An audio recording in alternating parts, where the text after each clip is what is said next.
Hello and welcome to Biocode. In this video, we will see about cluster omega or cluster W multiple sequence alignment file format, and we will see the syntax of cluster W files and what this alignment file actually looks like and how we can utilize them for our analysis and in different tools. So this is what the basic syntax of cluster W file looks like. You will have first sequence, second sequence, third sequence. As you know, for multiple sequence alignment, we need to have minimum of 3 sequences or more than 2 sequences for the actual multiple sequence alignment to take place. So that means we are actually utilizing 3 sequences and as an example to provide you context of what syntax is actually. So first, each line belongs to one sequence.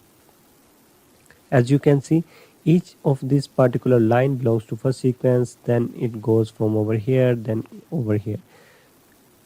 Each line belongs to a different sequence, but each of these lines do have some sort of relationship between them. They are arranged in a way to present the alignment between these 3 sequences so that we can understand, okay, so this is where the sequences are conserved, this is where they have gaps, that sort of information. We do have an actual alignment between sequences of HPV, different strains of HPV E1 gene. This is a protein sequence, 6 in total. So first sequence, second, third, fourth, fifth, sixth.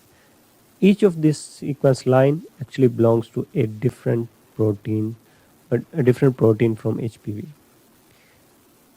Over here, this belongs to the second sequence, this belongs to the third accession, this belongs to the fourth, and this belongs to fifth, and same goes to. So as long as the sequence alignment goes, they keep on repeating, and each of this line belongs to a different protein, but they do have a connection between them. We will explain what that means. As you see, this is where the alignment ends.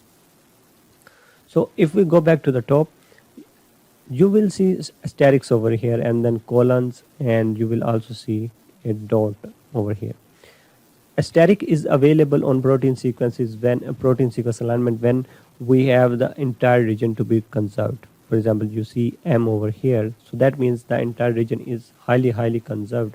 So this is where asterisk comes to play to provide you context that this is a conserved region. A colon represents that there is a differentiation between physiochemical properties of one or multiple of these amino acids that are present within this alignment. Then a single dot actually means that the physiochemical properties are quite divergent, so that means it is less similar.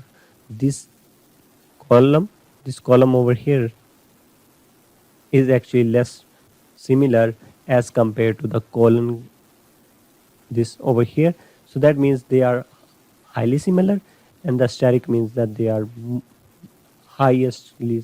they have the highest degree of similarity between these amino acids. So that means, as you can see, M and all of these sequences do have